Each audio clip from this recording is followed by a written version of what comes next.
It doesn't matter what your dreams and hopes and ambitions are. It doesn't matter if you have a new boyfriend or a new girlfriend or you've got plans for the future. You can forget those plans because you're going to wind up dead.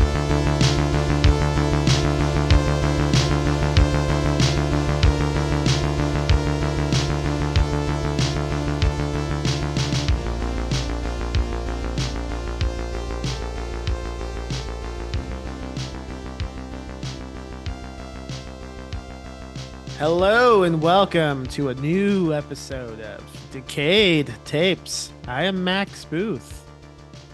And I was going to try to do that. I don't know why. And I'm Miguel Myers. You were going to try to do what? I was going to try to do whatever cadence thing that you have that when you... Just me talking. What do you mean? I am Max Booth, the host. Show me the lie. You don't talk like that. Show me the lie. This is how I talk. All right. I'm Miguel Myers. How are you doing? I mean, I'm fine. What about? It's been a long time. I just saw you a couple days ago. What are we talking about? What movie did we just watch seconds ago? We were talking about Sledgehammer from 1983. Wow, like you don't even want to catch up with me a little bit? Like that's not what the listeners want. They don't want the fucking. They want us talking about movies. They see, oh, there's an episode about Sledgehammer. Let's listen to that. Now let's listen to these two fucks talk about their lives, you know? All right. That's cool. You can spit on it and just ram it in. Go ahead. 1982, you said? 83. 83. Now, common misconception. Is that the expression? Misconception? That's the word. All right. That, this is the really first shot and video movie ever made. That's wrong. It is the first shot and video movie made to be sent out directly to video stills, though. So it didn't go into the theater at all. It just went straight to video stills. So it does have that historical significance, I guess. So it has that going. Do we know which one was the first one ever? I think most people say it's Building House. Boarding House. That's one we've been meant to cover, but we haven't covered yet. Yeah, I mean, I'm in no rush. For people who don't know, Max and I are not shot on video experts. We're doing this because we haven't seen a lot of these movies and we want to watch them. So when I ask Max which was the first one, everybody listens like, he doesn't even fucking know. Yeah, that's right. I don't know because I'm learning. I knew. You did know. You know, I'm a little insulted that you haven't asked me about my beard. What do you? I mean, sometimes it's because I don't point out body defects. It's completely gone. I have had a beard for the last 5 years, and you haven't. I mean, like the last time I shaved was 5 years ago. Before that, I had a beard again, and I just shaved it. So you don't say anything? I don't know. When I shaved a few episodes back, you did nothing but mock me the entire episode. You kept bringing it up, and I'm not going to stoop to your level. You know, you look fine. You look like the way God made you. Okay. Why'd you shave? What made you shave? I think I'm not getting jobs because people think I'm old. And you think this helps? I'm hoping that it helps. I'm hoping that when I I have a job, but I'm hoping when I go out for interviews that it helps. Yeah. Okay. Now, all right. For those who want to help you get a job, do you want to list any companies you've applied to recently? They could call and be, hey, they could be a reference for you. Ghoulish.rip. Yeah. Go on there. They rejected me for a job. That's true. I wanted to be head ghoul and I was denied. To be head ghoul, you have to get the ghoul head. So disgusting. Is that what you tell? Oh my God. Okay. Don't finish that sentence. If anyone wants to see Miguel's smooth face, you can go on over to patreon.com/Decayed Tapes. Because we upload video versions of the podcast to Patreon. And you can check that out. Throw us some bucks so Miguel can fill Rogaine to fill his face. And he won't be so Nilvis about growing Yeah. out that beard again. And the other thing was that Betty Rocksteady drew a picture of me a couple months ago and didn't have my beard connecting, even though it clearly does. I don't think it I mean, does, it did. buddy. All right, this is not going the way that I want it to. We can talk about something else. Now we're gonna have some real fun. Hey, an orgy! All right, that's what we're waiting for. You fool that you have. Hey, let's get started. Put your shit on. Quiet. I'm talking about a seance.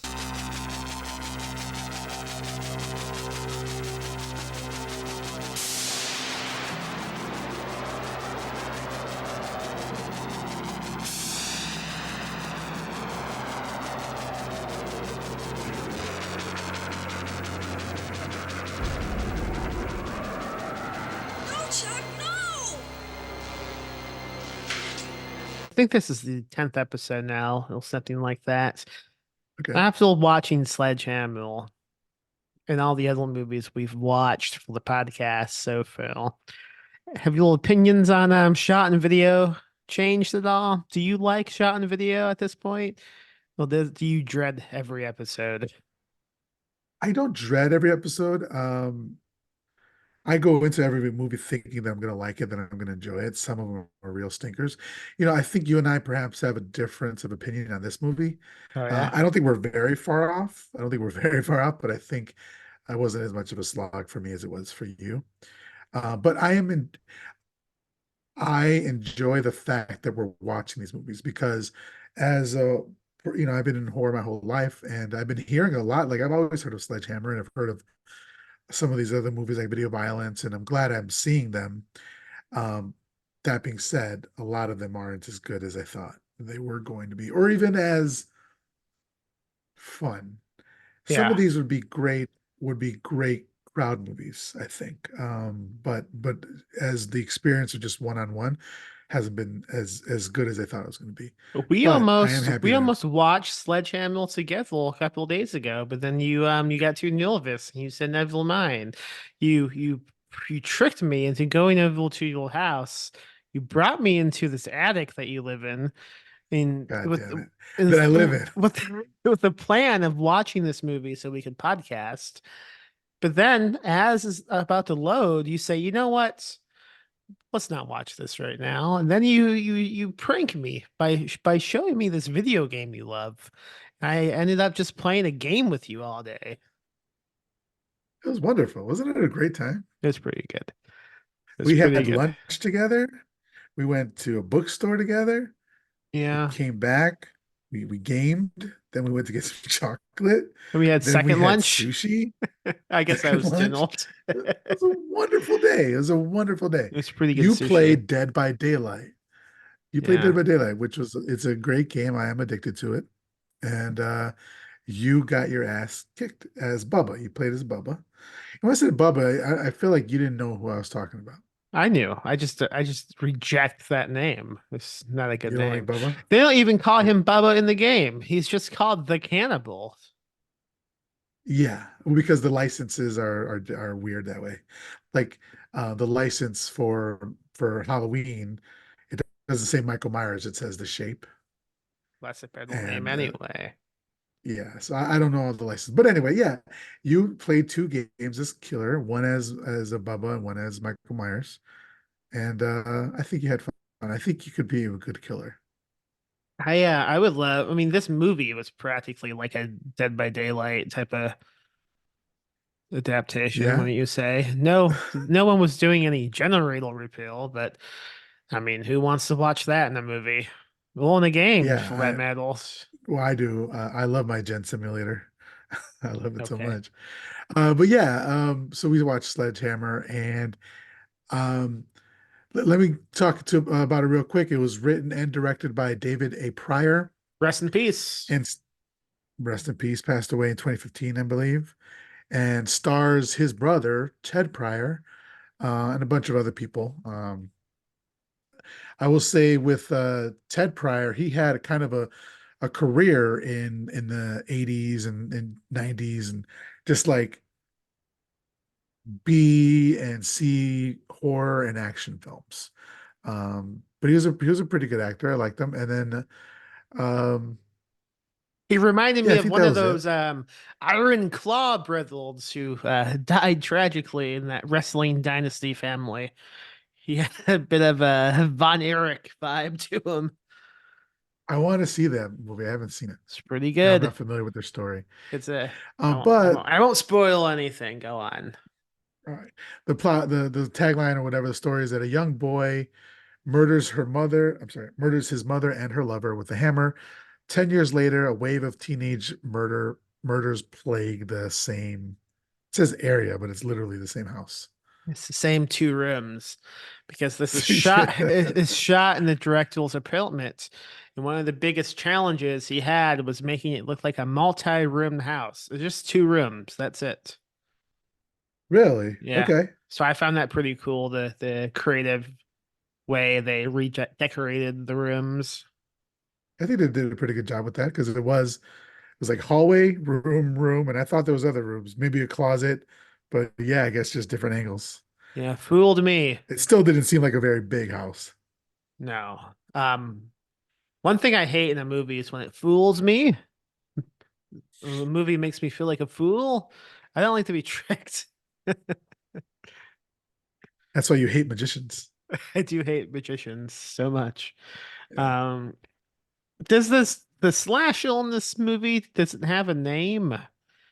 Boy with Even in the credits, sledgehammer. it just said, yeah, even in the credits, it said the boy and the killer. So So if this was a Dead by Daylight slasher that we could add to the game, what would they call him? the hammer. Okay. That Yeah. makes sense to me. One of my main complaints with this movie is for a movie called Sledgehammer, way too many of the kills happen with a knife. Not enough sledgehammering. Yeah, I'll say that. I agree to that. Yeah. I mean, almost like I think it's the first homicide that happens after the prologue. You think, okay, here comes the sledgehammer guy. He's gonna kill somebody. Nah, he stabs someone with in the neck with a knife. You think this isn't Knife Head? It's Sledgehammer. That's the name of the movie. Yeah. I don't know. Knifehead sounds like a pretty good name for a movie, though. Sounds like something Trevor Hendelson made.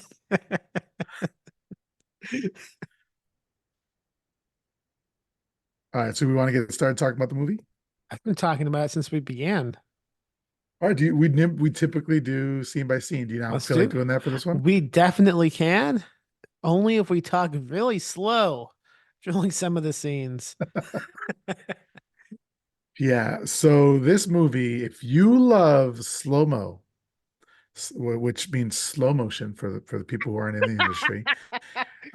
Somebody listening just went, "Oh, that's Oh, now I wow. understand." I sound really, really intelligent. If you love slow motion, you are going to love this movie. And I feel like there was another movie as well that did this, the same exact thing, another shot on video movie that we covered. And because this movie is already with the slow motion is 127 minutes. Without the slow motion, it would probably be an hour. There's no An way hour this is 127 minutes. What are you talking about? well, that's what it says on IMDb. I don't know No, what it's like the actual. 83 minutes long. Okay. Maybe are Yeah. you sure it doesn't say an hour and 23 minutes?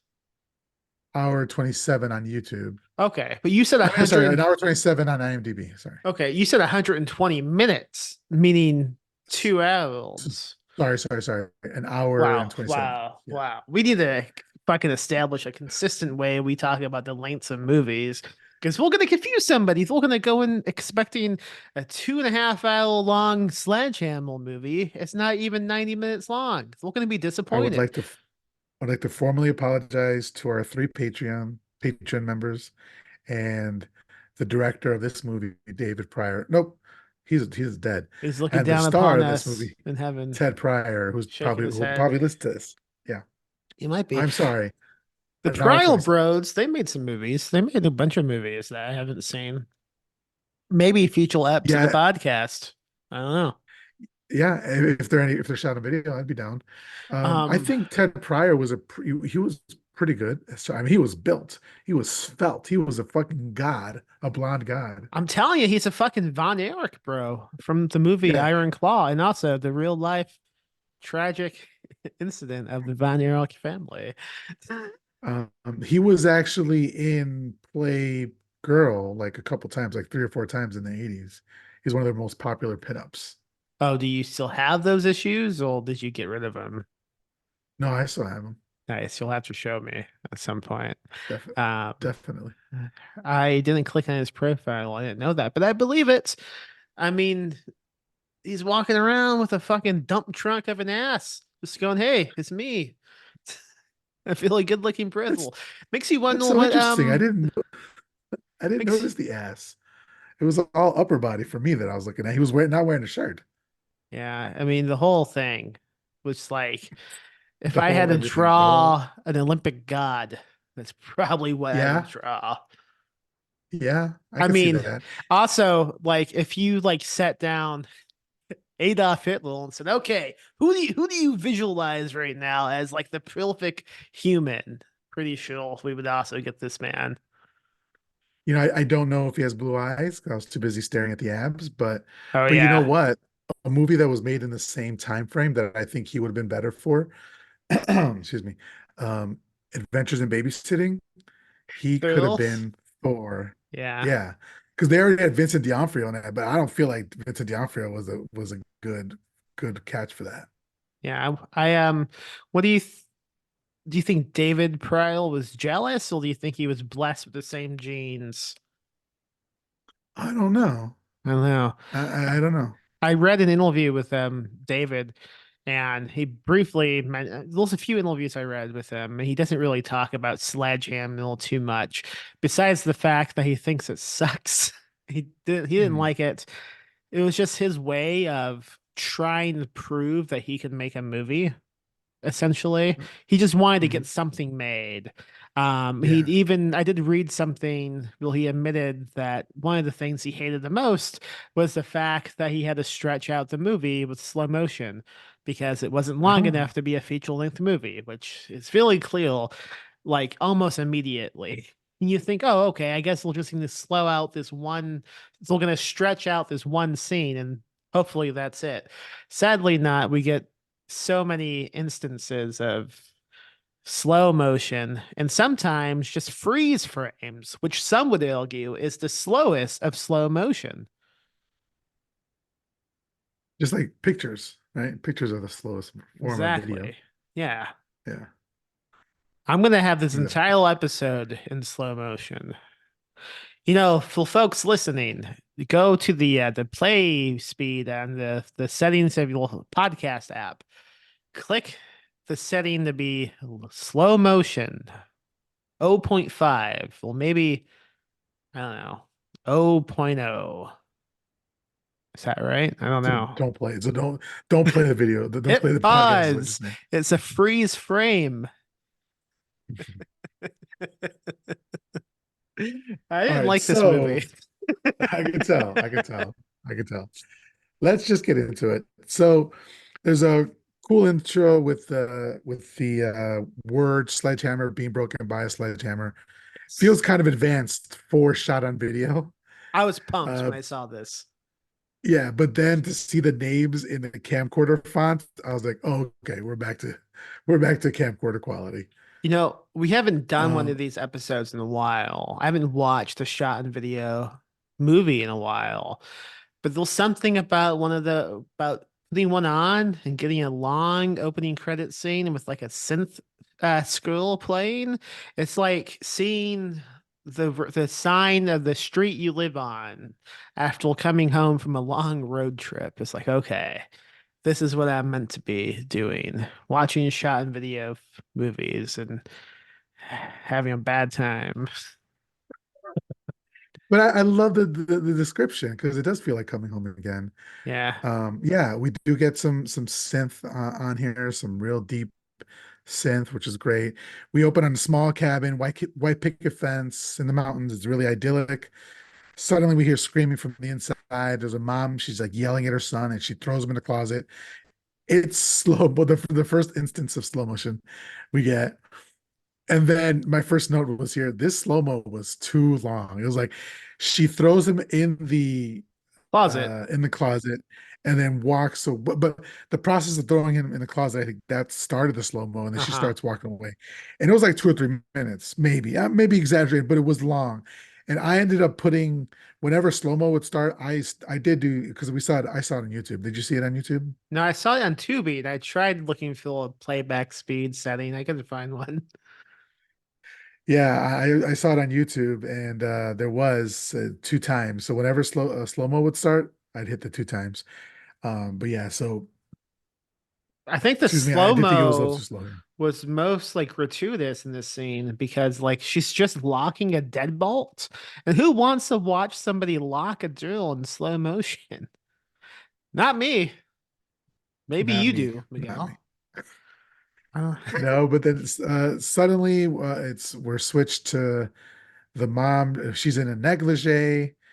I tried spelling negligee like 3 or 4 times, and Google was like, "What the fuck are you trying to spell?" I It couldn't just I came couldn't up. spell it. I wouldn't be able to. It's difficult. This is how I ended up spelling it, just so I can reference it, even though I know 100% it's wrong. But I spelled it Neglise. Um, negligee. Let's see. How do you spell it? Okay, it is actually Negligee. What? I think I've only, yeah, I think I've Wow. only ever seen it. I've only ever heard it. I don't think I've ever seen it written. But anyway, I was close. But I she's in a negligee. I enjoyed the way she was speaking to the kid as she threw him in, though. I mean, I love just being super mean to kids in movies. I think it's great. And she's like just calling him all these names. And she comes down the stairs to her secret boyfriend, and she's like, "That little bastard isn't gonna be any more trouble now," or whatever she says. I know she says a little Yeah, bastard at least because I yeah, laughed. yeah. She has a date. The date's like, what happened to the kid? She's like, don't worry about that bastard. He's not gonna be bothering us anymore tonight or something like that. So apparently they're both cheaters. They're out in their country, so they can like cheat together. Why even bring the kid? But I guess maybe because the she had to sneak out away from the father. Anyway, um, so she starts to go down on the guy, and then we see this shadow of a sledgehammer Hold on. on the wall. Yeah. Hold on. Does Yeah. she go down on him? That is my question because it she spends most of the time kind of tickling his stomach. The way it is shot, the head never goes below the belly button. She is mostly kissing the belly button. Okay. I took it as the language that they're trying to say that she was going to go down on him. She was in the process of going down. Maybe it was in slow mo. I don't know. I do before we go to what you want to talk about. I have one line I wrote down that is supposed to Yeah. be sexy talk. He says this is as she's kissing down his body. He says, "We're 50 miles away from any telephone." And then she goes, "Ooh, keep talking." And then she just begins like Frenching his belly button.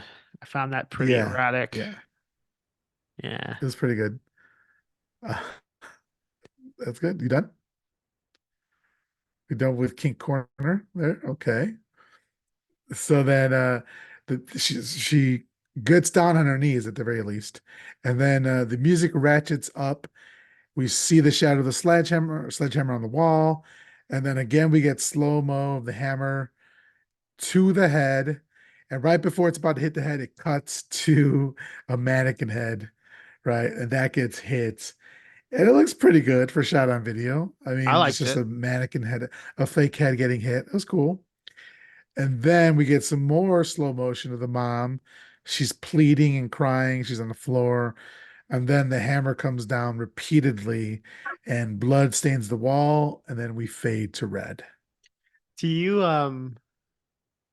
I don't know if do you get the commercials in Austin for that defense lawyer named Jim Adler, the Texas Hamule? Yes, yes, I think we do. Yeah, the When name sounds familiar. when you said the handle goes down, it kind of reminded me of that. He's this fucking lunatic, this public lunatic who has all these commercials that, well, at least in San Antonio, of just him just being really energetic and like smashing things with a handmill and running around with like a whole like cowboy get up. And he's Jim Adler, the Texas handmill. And I don't know. Now I wonder if perhaps he's seen this movie. I don't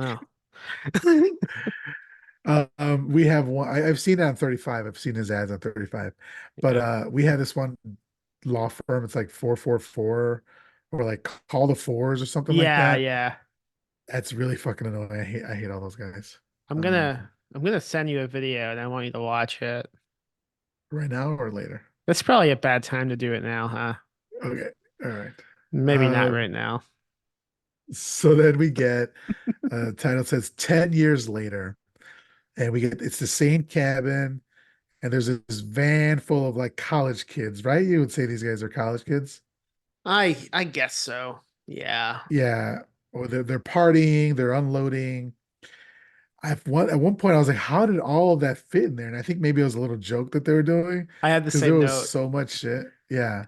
It went on But so then long. It had to be like a gag. it went on so long, and then they also did slow-mo here. And I said, that's fucking egregious. That is egregious.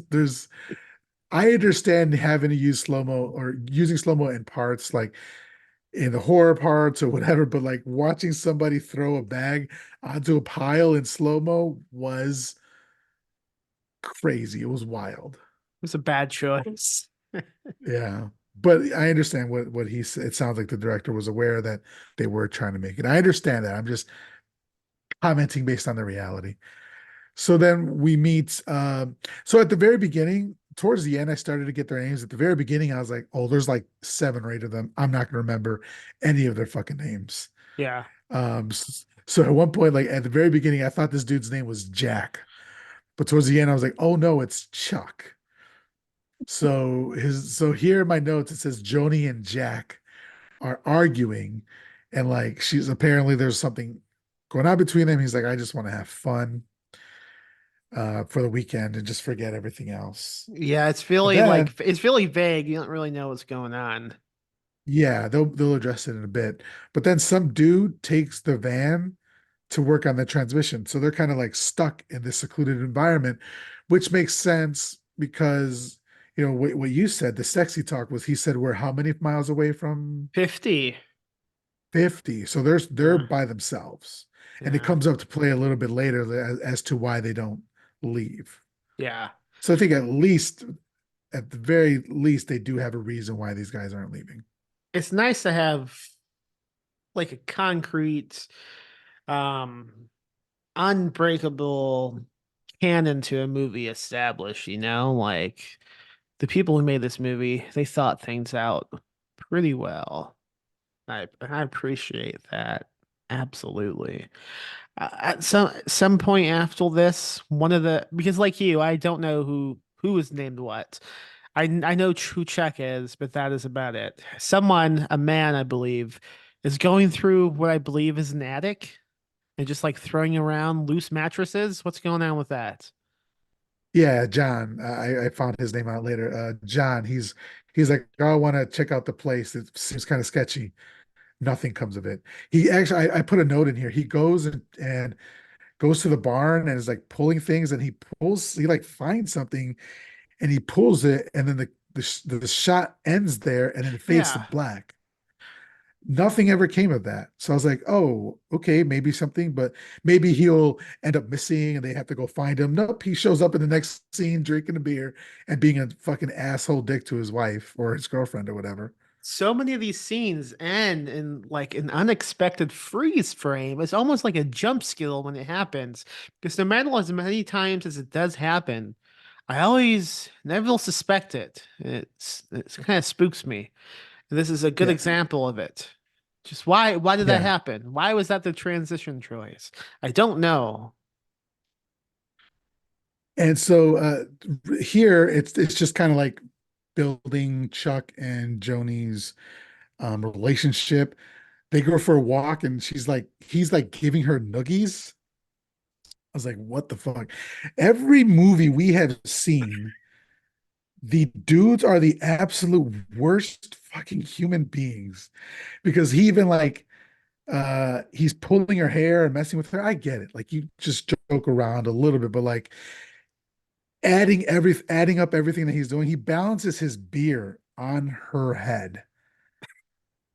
I'm like, Yeah. I don't know. Like at this point, and this was slow motion. This was slow motion. I had to put 2 times to go forward. This was crazy. This was just wild. I envy Um, the function that you were talking about. I wish Tubi had that. yeah, I might end up abusing it if I had that function, but it was pretty necessary in this movie. I was getting maybe this is why you liked the movie more than I did. It just gave me a it could, headache. I was stuck watching all this slow motion and I had nothing to do besides message you and just complain. and all I had to do was to ignore your messages. What you did like an expert, like a pro. Keep it for the show. Keep it for the show. We don't talk in real life. We just talk for the show. I a lot of this movie, I mean, this movie has scenes technically, but there's not really anything to talk about when it comes to the scenes. I mean, we just like we have them drinking, and at some point, uh, the grossest kiss I've ever seen in my life happens. Where this guy just like sucks on her nose practically. Do you know what I'm talking about?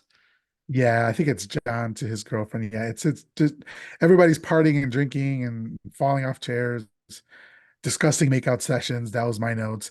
There's a dumb gay joke, which is unnecessary. And then Joni and Jake are arguing about getting married. So that's what apparently like he's been leading around for the past 2 years because she says she wants to get married, and he's like, I don't know, whatever. Well, yeah, but the whole thing is like, I don't know if I want to do this. And she's like, but you asked me. He's like, yeah, I just don't know what I want to do. Yeah. It's really like it's like they're trying to add conflict, but they just don't know how to write actual conflict. And it feels like a nuisance to even watch. It's like, why are you putting this into this movie? It's just annoying to me, and I am upset that I am spending time on a Thursday afternoon watching you. Whoa, whoa, whoa. A shot behind the scene of how we record this. Um, no, but I will say that this is what his first movie. So it was written and directed by by that David Pryor. So it was the first movie he ever wrote, Yeah. so you could probably see it there. I would be interested in seeing some of like he has some movies that are rated a little bit higher. This Yeah. one is rated like 3 points, what, like a 3.9, and there's some in the fives, Yeah. like Deadly Prey or Death Chase or something like that. So I'd be interested to see, oh, it goes as high as like 5.2 with Jungle Assault. So I might be interested in seeing some of his other stuff. Me too. And also, I would not be surprised to find out that this movie didn't have much of a script.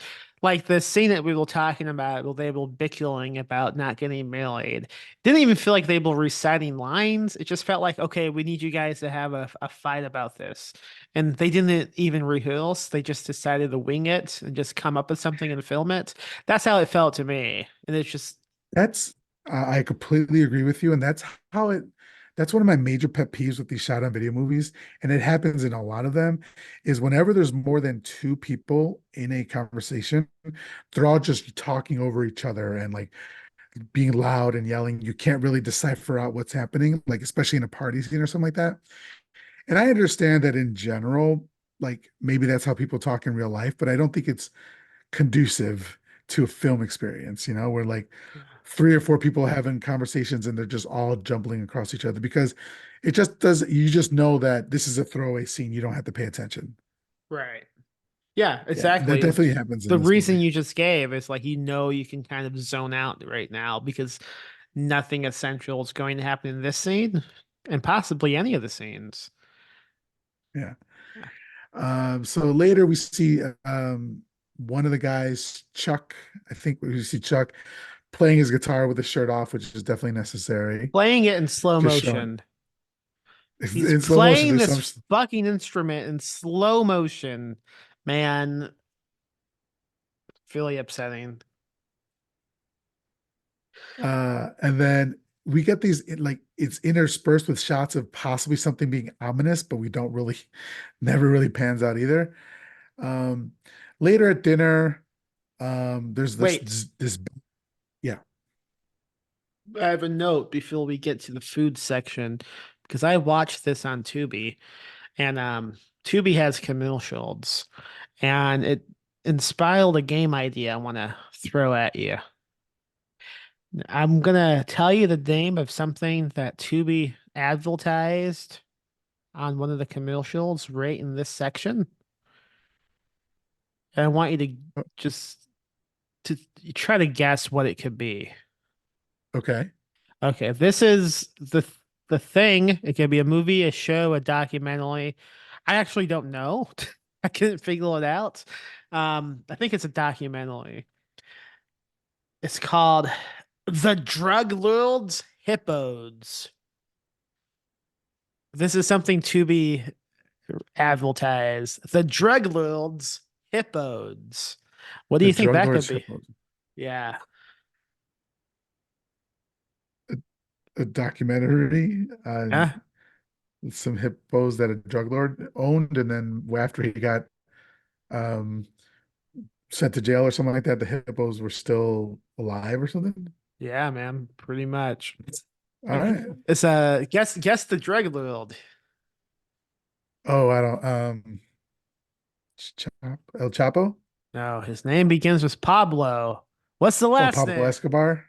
Yes, after he was Okay. killed, after he was shot with bullets by the government, they confiscated all of his animals except the hippos, which will, for some reason, addicted to cocaine, is what I could tell from what I read about this. And the hippos just multiplied and kind of took over this land for decades. And I guess the documentary is about these hippos. That sounds kind of interesting I though. really want to watch it. It's on Tubi. All right. Yeah, I just when I saw that, I thought there was no way we could not bring it up. But yes, we I go love it. now back to the movie. We go to the little eating I like this. sandwiches. Let's do this again next time you watch it on the I will Tubi. make a note. Recurring theme. What's that gonna be? Recurring segment. All right. So later at dinner, John is takes a bet that he could stuff his whole sandwich in his mouth, and he throws it up on Joni. And then instead of like, "Hey, dude, what the fuck's your problem?" Chuck laughs and then spills mustard on her. Now, Again, just how he shows his love. how does he spill this mustard? Let's be real. He He takes the throws it on. lid He like, off. yeah, He takes the and lid spills it on off her and hair. dumps it over her head. Yeah, What an and she, asshole. for her part, she takes it really well. Mhm. She's taking all of his shit really well because I would be fucking livid. I would beat the shit out of him. But it ends up starting a food fight, which I've never understood the appeal of a food fight. Do you? No, but if you think about it, anytime I've seen like a food fight in a movie or show, it's always between a bunch of skinny people, you know? You know, Yes. so I think there might be a reason why like we don't see the fun of that. Like you're wasting all that food, all that wonderful, glorious food. I mean, someone I wastes an was entire fucking pie. A a cream pie, pie, I might yeah. add.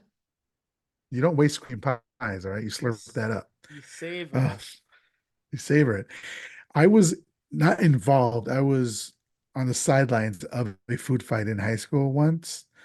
Where I don't even know how it started. I don't even know if it started as an actual fight that turned to food fight, whatever. But I was in the cafeteria and a food fight broke out. And everybody jumped up and started throwing fries and ketchup and all this sort of shit and pizzas. And I'm like, no fucking way. First of all, I paid for this food. Yeah. Second of all, like, I don't want to get my clothes dirty. But people were just like dumping condiments, getting condiments dumped on them. And I was like, this is the nightmare. First of all, this is lunch. Then you have to go the rest of the day with all that shit on your clothes. And yeah, maybe it is like as a fat person, if you see a stain, you automatically feel judged. That's why I don't wear a shirt that has any stains on it. Yeah, same.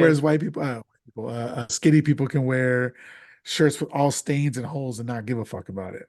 Yeah. Um, how did that end? Wow, we're getting deep here. Did someone come in with like a Oh, whistle? yeah, I think the teachers and the security ended up breaking it up. I stepped to the side and like took my food. Literally was I had pizza and fries.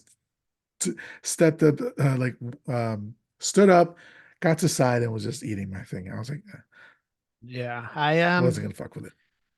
I'm surprised. I always just assumed that was like a myth. Food fights. Like, why would that be a real thing? Yeah. You have proof though. The only Yeah, and food it fight. wasn't as fun. Yeah, were they all laughing or was everyone No, mad? Like, I'm gonna kill you. mad. They were mad. Yeah, nobody was happy. That's the thing the movies get wrong because in the movies everyone's laughing, you're having a great time. Um, Yeah. my only like, I might have talked about this before. Um, some point in seventh grade, I think, we were all in the gym lining up to leave, and my friend, he had one of those giant pickles like in a sandwich bag that you can buy, and I Yeah. said, "Wouldn't it be funny if he just took that and threw it?"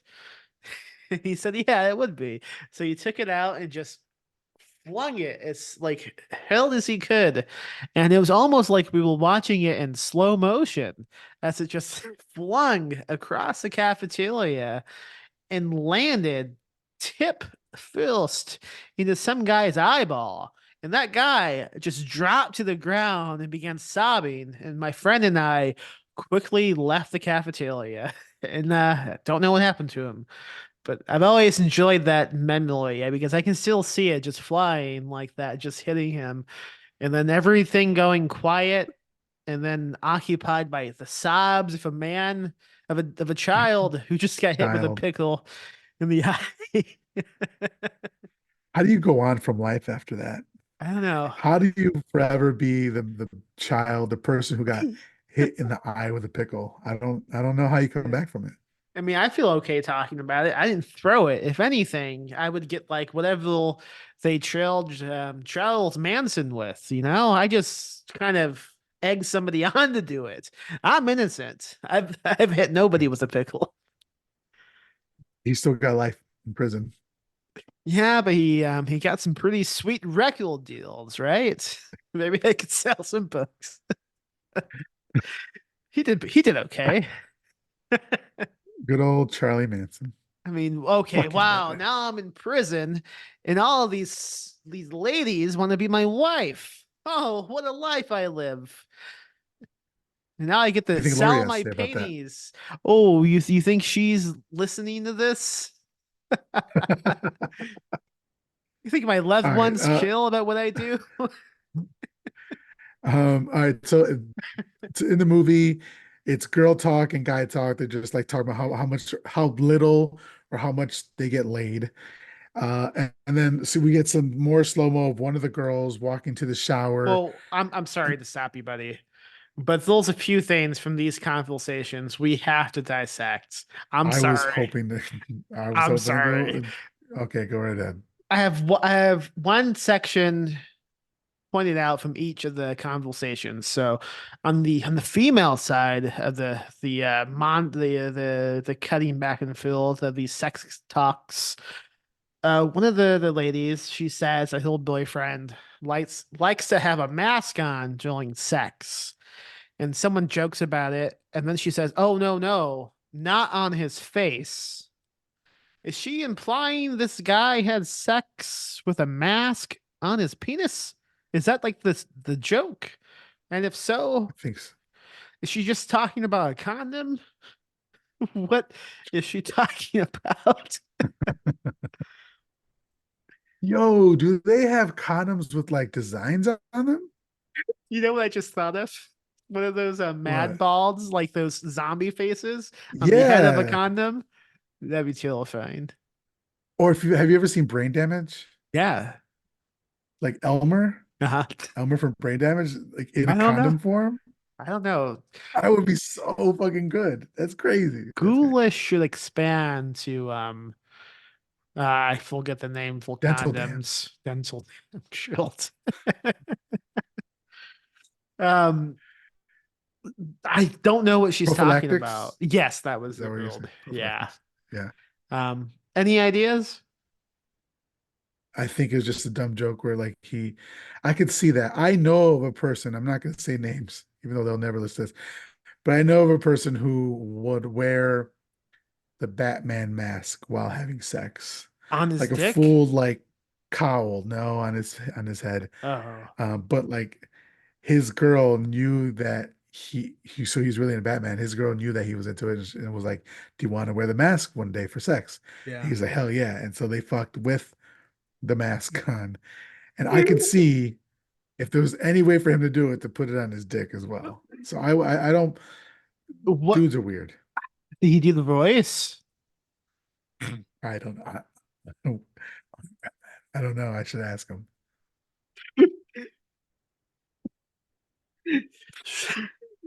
What mask do you think you'd be willing to wear while having sex? Oh, probably the crypt keeper. The I would do the Yeah, voice as well. Yeah. yeah. Um, So many puns as I'm coming. You have no idea. The second conversation that I want to point out is between the boys. Because I wasn't really paying too much attention, but then I began paying attention once I realized what they were talking about. I believe someone, possibly Chuck, was bragging about seeing a babe driving a Corvette in traffic, and she was so hot he had no choice but to take his penis out and stroke it until ejaculation while driving. Is that right? I don't think he was in the passenger seat. So No, I think he was driving. yeah, Uh, as I'm saying, as I'm saying, I think yeah. he was driving.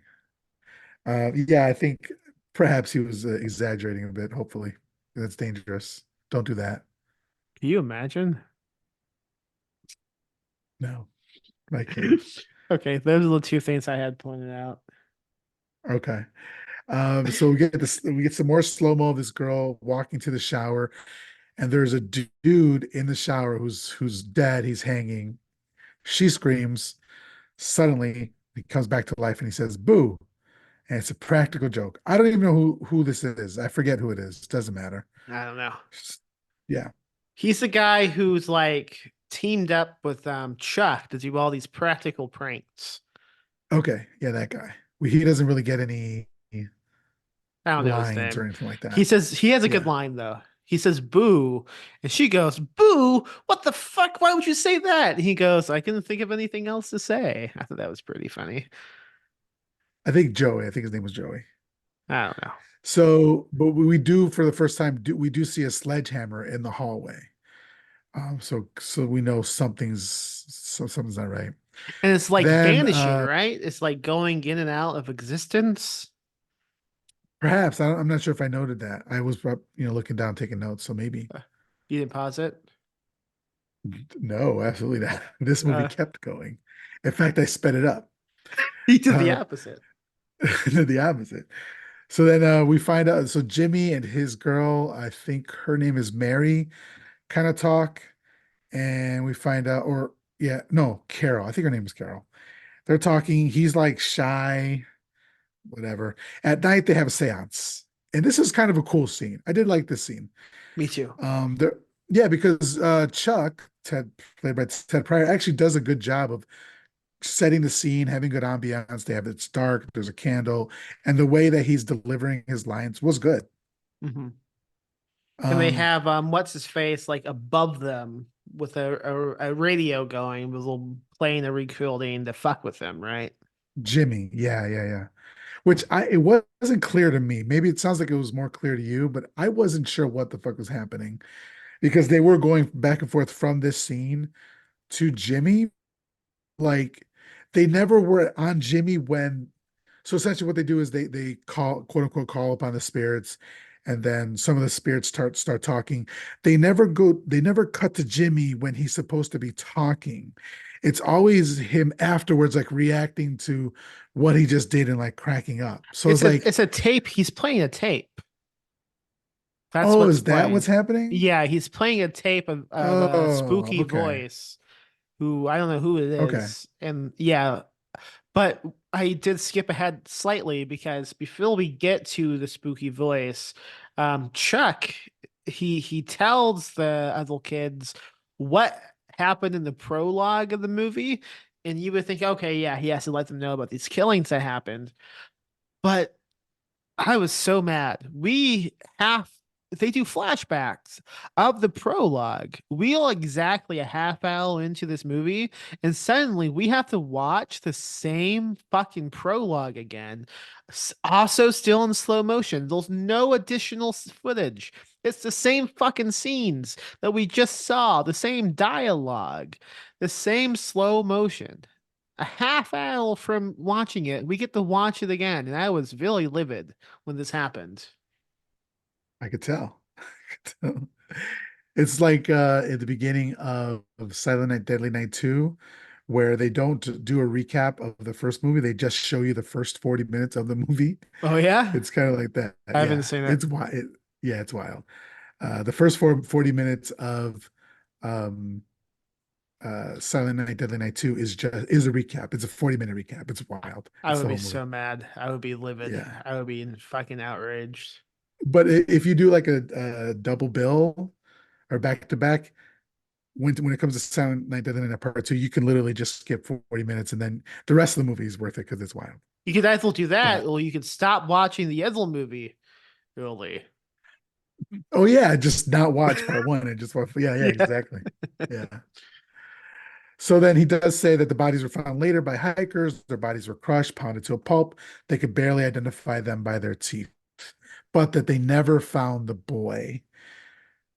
So this is where we should say, I guess we could say now that it's a supernatural slasher.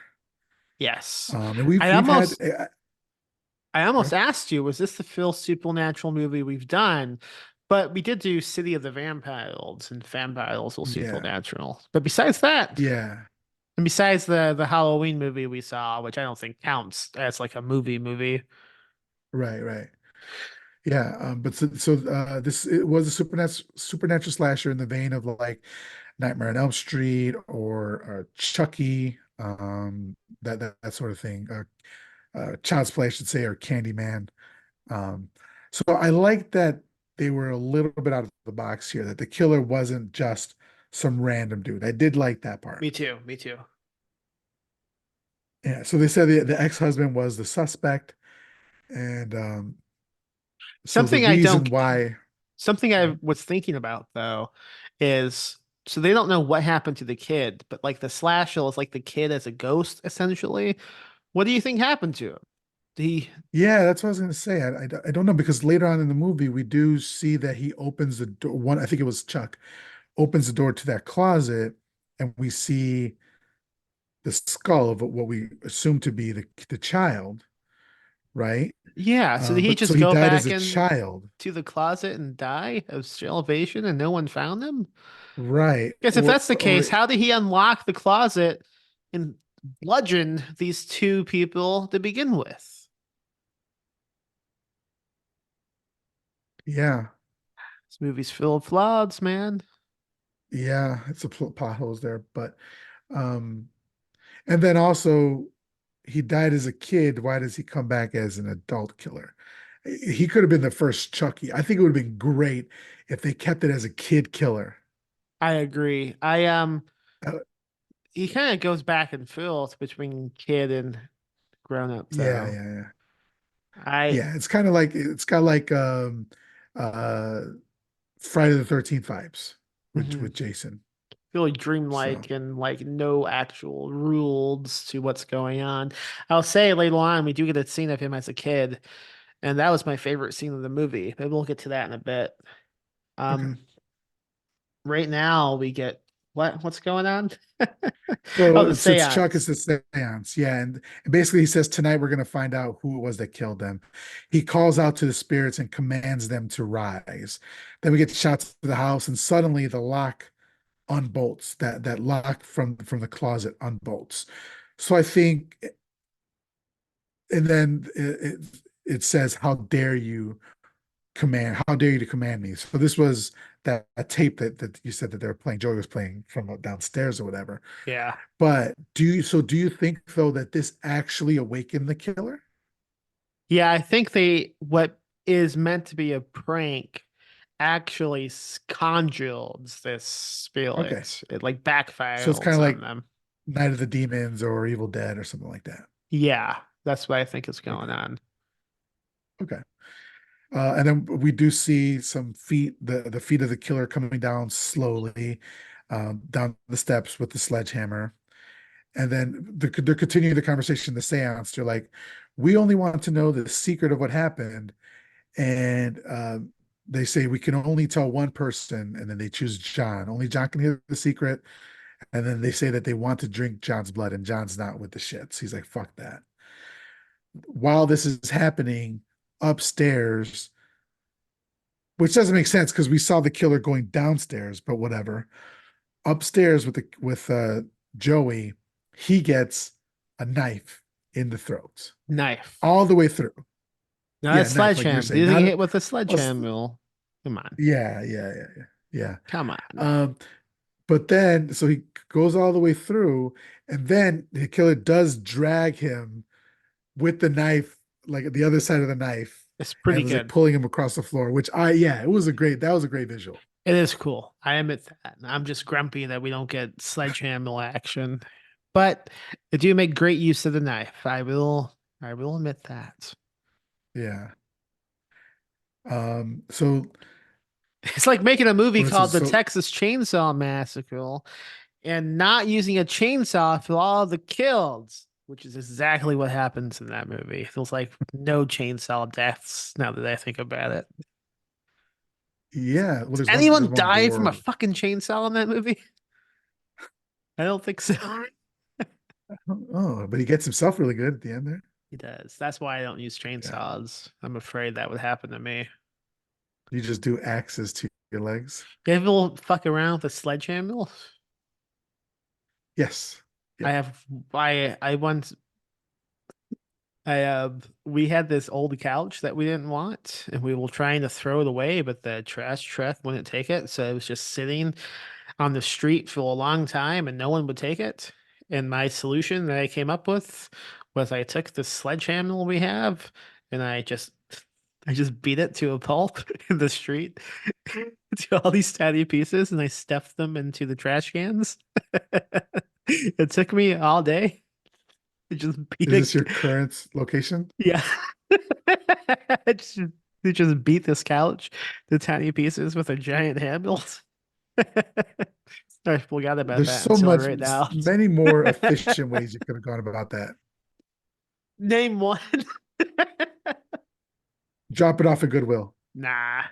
I'd rather just beat it to death with a Let sledgehammer. them deal with it. So all right. So later Chuck admits that it was all a gag, that him and Joey set it all up. So people are like, oh, okay, fine. So then we see the sledgehammer, the feet combination, whatever. You love Later they're that, I playing bet. charades. Feet, yeah, I love seeing feet. Feet That's in great. slow motion. Yeah. Oh. They're playing charades, and then Jimmy's girl, what's her name again? I don't want to sound like Jimmy's girl, Mary or Carol. Carol wants to go upstairs, but Jimmy, no, not Jimmy. What's the fuck is his name? I don't know. The guy with the mullet. Doesn't he have like a Yeah, it is Jimmy. Yeah. Joey was the guy that, whatever, regardless. So Jimmy and Mary go upstairs. She's like, if you don't go upstairs with me, I'm just gonna flash everybody here. So he's like, fine. They go upstairs, and then Chuck goes to look at Joey. He finds blood, yeah. and he's like, "Oh, I think it's Joey's." And Joni scares him, and he's like, "Yeah, we need to look for him." And she's like, "Oh, should we tell other people?" And he's like, "No, not yet. Let's look more first." I'm like, "What do you mean, no? Just tell everybody immediately. Yeah, he's like, this is real blood, not fake blood. And I was really hoping he was gonna like, because he had it on his fingers because he touched it. I was hoping he was gonna lick it, just so it'd be like, I don't know. I just think it would have been cool if he had This is given real him, blood. That would like have when a been great. cop is testing cocaine in a movie, they give it a little Yeah. lick, which is insane. Like, surely police don't do that. Like, it could be anything. Like, what if it's not cocaine? What if it's like acid or something, you know? We'll just fucking poison. Oh, it's not cocaine, Meth. but It's rat poison. it's rat It's poison. fresh. It's Splenda. So then Jimmy and Carol fuck. Somebody Oh my sneaks in and God. looks at wearing the creepy mask. So this is the first shot we see of the mask. And Yeah. this is one of those things where it's one of those clear masks that distorts your face. We see it used in damn it, what's Valentine's that Day? name? Valentine's Day, but also it's that movie that Lori and I were supposed to do it like when she was going to come on the show, and it didn't Oh, work out. But then you guys saw it. Alice, Sweet Alice. Alice, Sweet Alice as That's a good well. Yeah, movie. they use it there. Yeah, it's a great movie. And so it kind of distorts your face. It's a clear face though, but face mask. So that's what we're talking about here. And it looked really creepy I almost stopped watching during this scene, at this man. point. The sex scene, it was the real sex scene I've ever seen in my Oh, life. oh, It was I like fast forward. Was it slow mo? No, it it wasn't was in slow mo, but slow I fast mo. forwarded it. Yeah, it was in No. slow mo. It was like, Okay. for one thing, both of the bodies were completely straight, including the legs. It was like two Barbie dolls having sex. They were just like flat Yeah. on top of each other, not moving. And that was in slow mo. I couldn't believe it. It was driving me insane. I kept clicking Yeah. away to do other stuff, and I would come back to my tab, and it was still on. I just couldn't believe it. It was funny is like I was getting messages from you like how much you hate this movie, and then in our voice chat, been messages about like random other things, like a Facebook post from your brother Yeah. while you're supposed to be watching this movie. Yeah, And I it was was like, oh yeah, probably he hates during the this sex movie. scene. Yeah. So elsewhere, Joni finds Jimmy's body in a closet. In the room, not Jimmy's. Yeah, she finds Joey's body. Sorry, finds Joey's body in a closet. In the room with Jimmy and Carol is the killer with the sledgehammer. Chuck then finally tells everybody about the death. The killer grabs Carol and snaps her neck, kills Yeah. her, killing her instantly. But Jimmy gets the sledgehammer to the chest. So this is the first death that we see with an actual sledgehammer. The Phil sledgehammering. Yeah, in the sledgehammer. But it's cool. It's a cut. So it's slow-mo to the chest. There's a cut, and then the next image, he's got blood all over him. So obviously low budget filmmaking, look Yeah. decent. It was fine. Yeah. It was fine. I don't really have many notes after this, so I'm definitely just gonna rely on Okay. you. The only other note Okay. I have is I know they like decide just to sleep the night, right? Because what else can they Yeah. do? Um, Right, right. but during this night, there's somebody with like a mullet who's walking around the house just like with a flashlight. Is that right? Yeah. And That's John. as that's happening, we get flashbacks to when they were giving us the flashbacks before. It's like a double flashback of when when Chuck is telling the spooky true story. We get a flashback to that scene exactly a half hour after the initial flashback. I looked at the time. So Really? the initial time we get the flashbacks is a half hour into the movie. Exactly a half hour after that, we get a flashback to that scene. I couldn't believe it, man. What? Yeah. It's like they will intentionally trying to fuck with us. I didn't realize that. Yeah. All right, so real quick, Joni sees the death and screams and runs. The killer advances on her with the mask. He misses. Joni runs around the corner and runs into her friends. Then we see it's a little kid with the mask, and he disappears. So John discovers Jimmy and Carol's bodies and the sledgehammer, so he picks that up. So the sledgehammer has been disappearing with the killer, but then John, when he discovers Jim and Carol's bodies, also picks up the sledgehammer and he's able to hold it. So it's kind of like in Nightmare on Elm Street at the end when she goes into her dreams and pulls Freddy out, and now he's Yeah. in real life. I wish she Like had that. Like it's that dream logic. I wish she had vanished with the sledgehammer into whatever like like Black Lodge type of universe that this ghost is going in and out of. That would have been cool. Yeah. Yeah. So then later they're talking about the deaths, figuring out what they're going to do. Chuck wants to leave, but John wants to stay and find the killer. So they decide to stay in the room until daylight because, like we said, they are 50 miles away from anything and they don't have a car. And So they all fall asleep. they just have to hope that they don't find themselves dead by daylight. Very good. I had Thank Dead you. by Daylight here in a note as well, but since we already talked about it earlier, I don't want to sound obsessed. So I didn't bring it up, so I appreciate you bringing it up. No, how did you want to bring it up? Uh, I was just gonna say, I said they're gonna stay in the room until daylight, and then my next note was Dead by Daylight. That's it. That's it. So they all fall asleep in the living room, but John takes the first watch. Then we're kind of just seeing shots of the house. Suddenly we see the killer emerge from nothing. So if you didn't know yet, now you know that this is a supernatural killer because he literally emerges from nothingness, this sledgehammer in hand, walking down the hallway with music kind of ramping up here. But then we see John fell asleep like the asshole. There's always that guy who's like, "Yeah, I'll take the first watch," and then falls asleep. I would take the But first like you watch. said, would you wake? Would you fall asleep? No, I have a terrible time going to sleep. So I would be great Really? at it. Yeah. What about you? Do you Well, fall that's asleep that's easily? because you sleep with.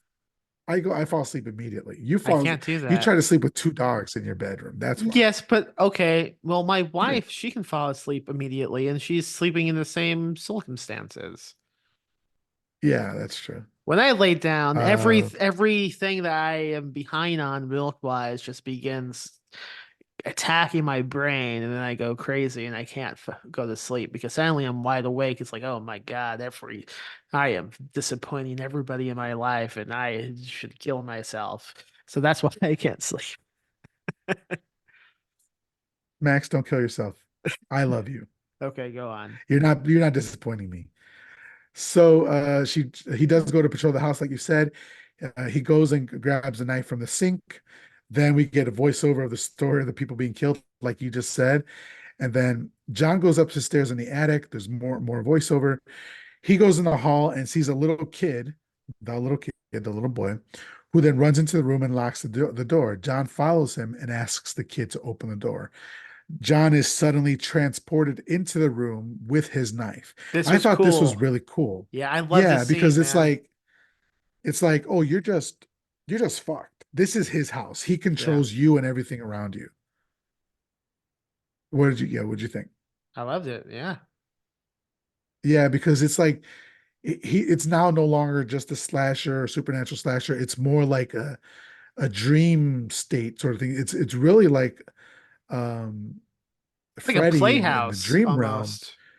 And this came out in 1983, and I forget when Nightmare on Elm Street came out. Did that come out in 84? It sounds right. I think so. It makes you wonder, like, mill time spent writing the scripts in a significantly bigger budget. What type of movie this could have been? Because it could have been something pretty cool. Yeah, and it did. It came out in 84. So that's kind of cool that they kind of were there before that. But Yeah. so he unlatches the closet and opens it, and it's that same closet that the child was in the beginning. And this is where we see a skull. And like there was some sort of smell because he kind of like whiffs his nose. And then he turns around, and in the bedroom are the two cheaters, the mom and the boyfriend or whatever. And we also see a pentagram drawn on the wall in blood because, of Yeah. course, mid-80s satanic panic. We need to have that in there, you know. I love how the whole scene just look, the way it's framed and like the decoration, the way everyone is like seated and the pentagram you see, it looked really nice. And it was like the first time during the movie that I got like excited that I was watching a movie. Yeah. And Yeah. then the kid shows up, right? He pops back up. Or am I skipping ahead? Yeah, no, you're right there. The man has a newspaper in it, and in the newspaper it says that these people were killed, and then suddenly, like you said, the kid shows up. Yeah. Did you want And to talk about that? he's really creepy. He's talking almost. This is real. The podcast is gonna get I know what you're gonna say. Don't deleted. fucking do it. He's talking like the fucking small guy in Twin Peaks, man. There He's it is. speaking like he's in the And there it Red is. Rim. He's even kind of dressed like he's in a David Lynch movie for a little second. And I got pretty excited. I liked everything I was watching all of a sudden. But it didn't last. Trap sick puke. Trap sick puke. Yeah, okay. Yeah. Were you saying Did you want to go? Did Sledgehammer you on want to talk about? reveals? No, I was saying the thing that Lisa Simpson says in reverse in the episode that they were Who Shot Mr. Burns, our former podcast. That is a parody of Twin Peaks, huh? I Yeah. should rewatch that Yeah, you should. now that I have. Max is on a Twin Peaks kick.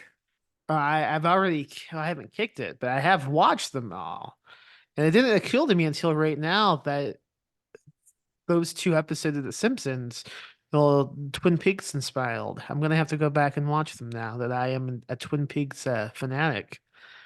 I don't know. We'll see. I'll report back once I watch them. I have nothing else to say to this podcast. Okay. Miguel doesn't I seem am too pleased. decidedly not a Twin Peaks fan, but I am glad that you like it. Would you like to do a Twin I'm Peaks actually- podcast with me, Miguel? If I'm just allowed to shit on that terrible media for the whole time, then yeah, Really upset right now. the very mid media. All right, can we move on before we lose our patrons? Before we lose a friendship. Our friendship. I'm not worried about that. I'm worried about the money, baby. So John manages to no, sorry. Suddenly the kid shows up and the adult comes out of the closet, which is cool, wearing the mask and a sledgehammer, and then they tussle. John manages to stab the killer in the gut and grab the sledgehammer, and the rest kind of go up to see what's happening. They're calling out for John. John comes around the corner, but then he falls because he has a knife in his back. And so Chuck is like, "You bastard son of a bitch, where are you?" So I like that basically he's like the killer is fallible a little bit, and it's like he's got 99 lives, right? Like he can get killed, but immediately comes back. He can't die. Yeah. It's like a video So game. Evil play video games. It's like Yeah, that. Dead by Daylight. Yeah, it's like that. He has to get hooked a certain number of times. There you go. Yeah. Now you're onto something. You see how I try to like things you like? Interesting how it's Matt, one-sided. Listen, I'll give you the first season Nah, I and don't, half of the second season. don't want to talk about this. All right. So then Mary is transferred in the room with the killer. Could you imagine just like living your life, just being kind of scared, and all of a sudden you're just transferred into the room with the killer? It's terrifying. I really like the idea, the concept of that. Yeah. Because it's not like they're asleep. They're not asleep right now. It's also like kind of like a haunted home, a haunted house. Haunted house, supernatural slasher. You always have to qualify things. Do I? I don't know. Name one time. I just feel like fighting with you now. Yeah, I can tell you're like checked out already. Okay, so they break the door down and they see the little kid repeatedly stabbing Mary, which was really cool to see. Agreed. Yeah, and then they all ask who he is, and this is when he starts talking to Twin Peaks talk, and like I couldn't really understand what he was saying. I heard something like she was a good mommy or something like that. Chuck tries to take the mask off of the little kid, and the kid slaps the ever-loving shit out of him. And right there, I was like, it was worth watching the movie just for that scene alone. And then what happens after that? The Chuck, He punches the kid straight in the face, doesn't affect the kid, practically breaks Chuck's hand from the impact. Incredible. No Yeah. notes. I loved all of that. And so then suddenly the kid is transformed into the huge killer, and then he advances on Chuck and Joni, who are the only ones left, I think. Chuck throws her out of the room and closes the door and is like going to fight the killer.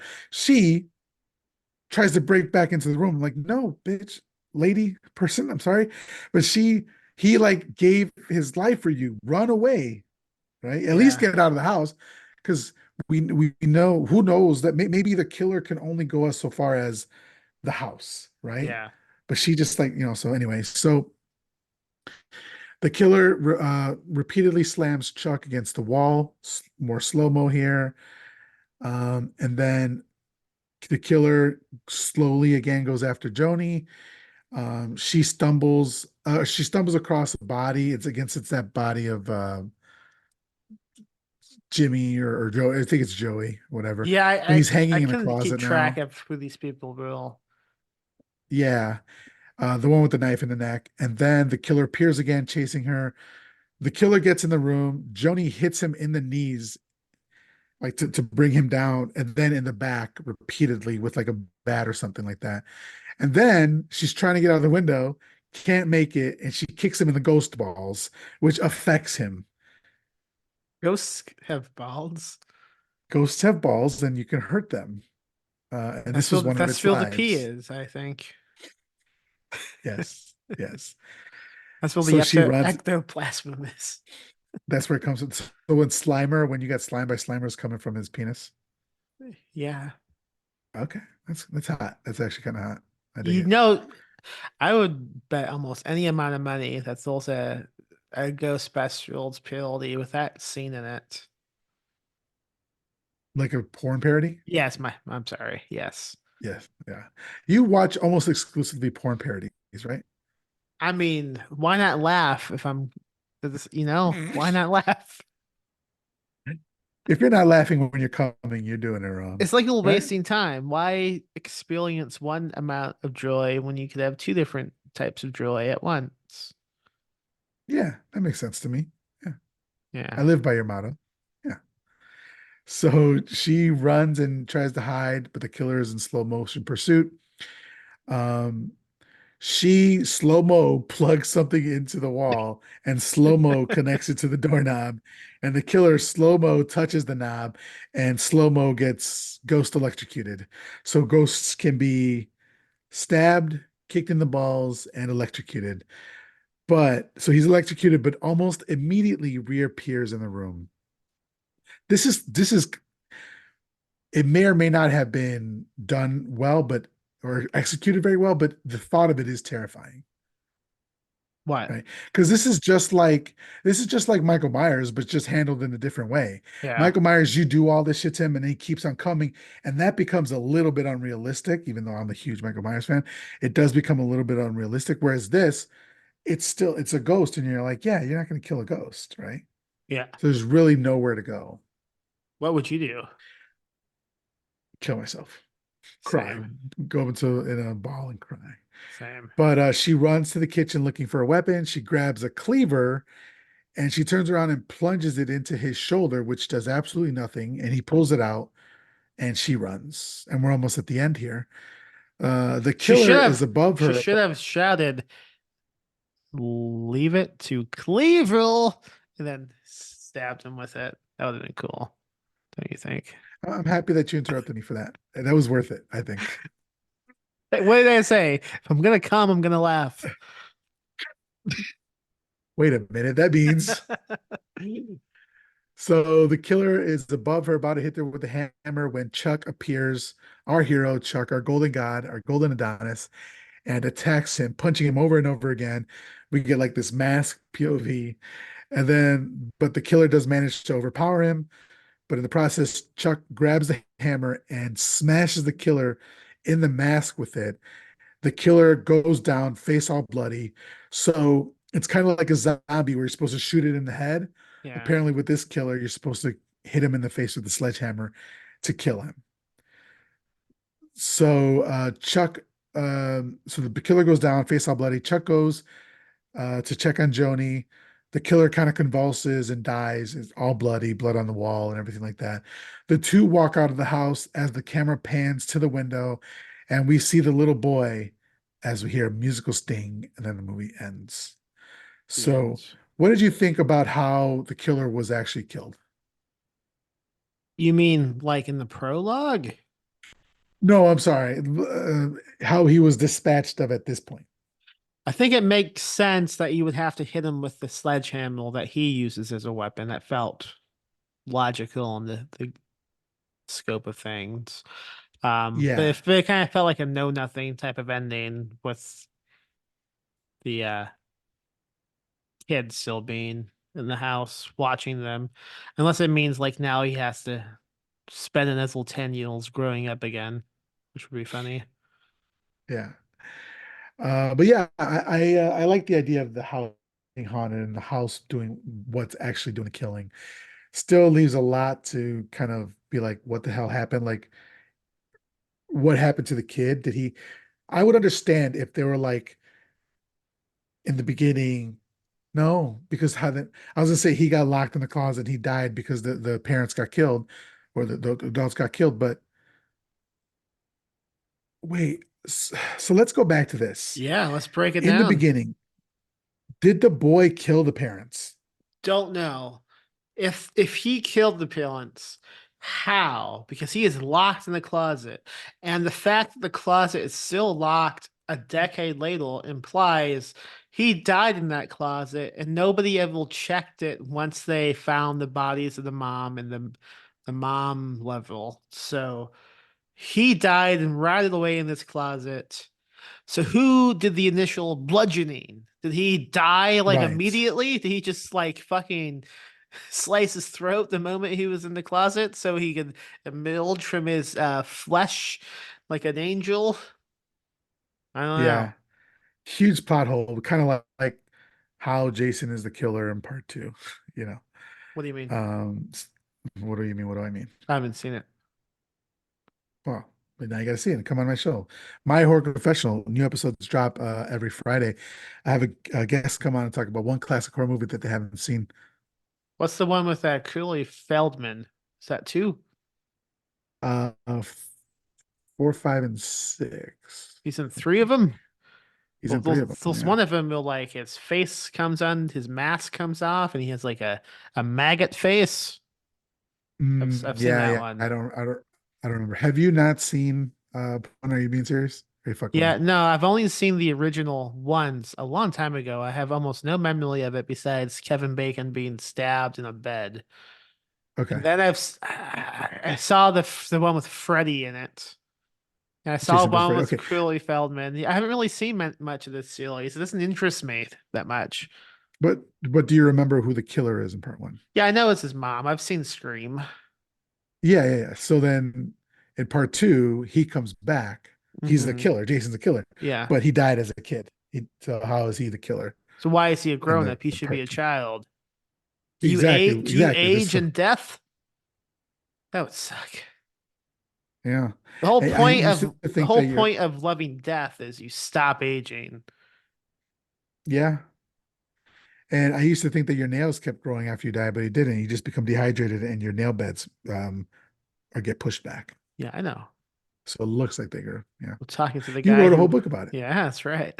Um, Yeah, yeah. man, do you think just like up in, you believe in heaven, right?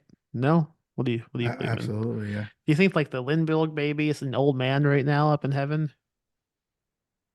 I think Joe Biden is a Lindbergh baby. Right now, the mental capacity of the Lindbergh baby. Yeah, so do I. Yeah. Real in trouble. Yeah. Anything to, would you recommend this movie?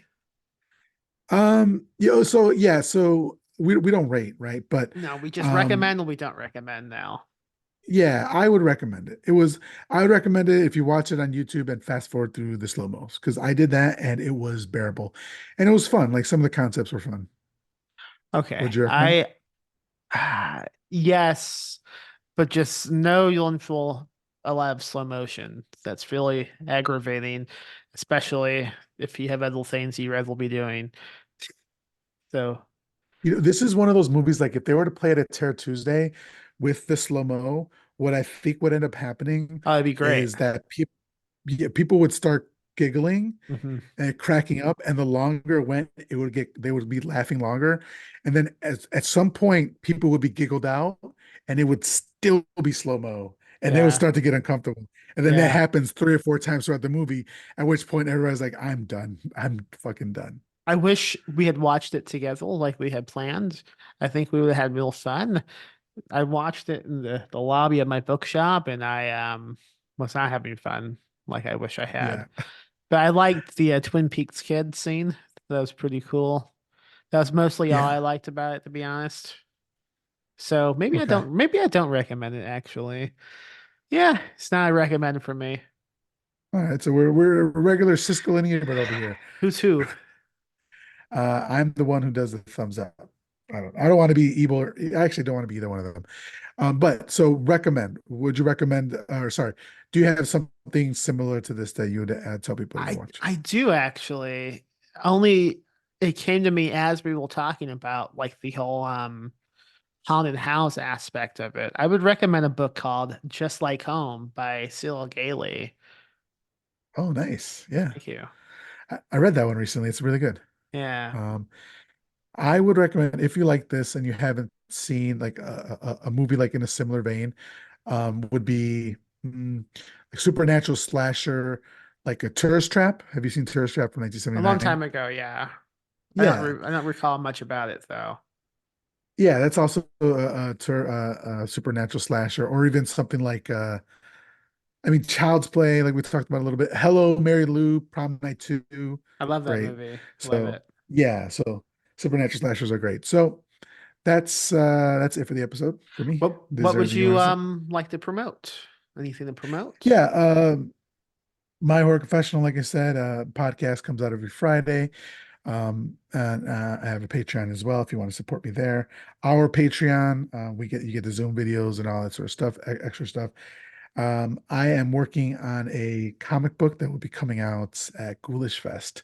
So if you guys are going to be at Ghoulish Fest this March 14th, 15th, 16th, 15th, 16th, 17th. yes, The in Ghoulish downtown Book San Antonio. Fest. Yeah. Go ahead, hit him with it. I already did. Like a hit him with a sledgehammer. The All dates right. I just said next month. March 15th, 16th, and 17th, downtown San Antonio. It's a 3-day weekend of panels and readings and contests. And we have books for sale, people coming not just from around the US, but from all types of countries. Well, at least from Canada. I know we have someone from Canada coming, possibly other countries. I don't know. Badges on full sale right now at ghoulishbookfest.com. So hopefully see you in San Antonio next month. Also, Ghoulish Books just went live with the 2020 full publication membership subscriptions. So if you want to subscribe and get every book we publish this year, go on over to ghoulish.lip. It's on the homepage. You'll see it. We have a way to subscribe, so you just get the ebooks. Or if you want the true ghouls subscription, you get the paperbacks, the ebooks, you get a t-shirt, and some other stuff as well. So go do that. Only available to subscribe until March 17th. And then we will cut off subscriptions. Nice. All right. Alrighty. All right. Well, thank you everybody for listening, and we will talk to you next time. Live spooky, die spooky.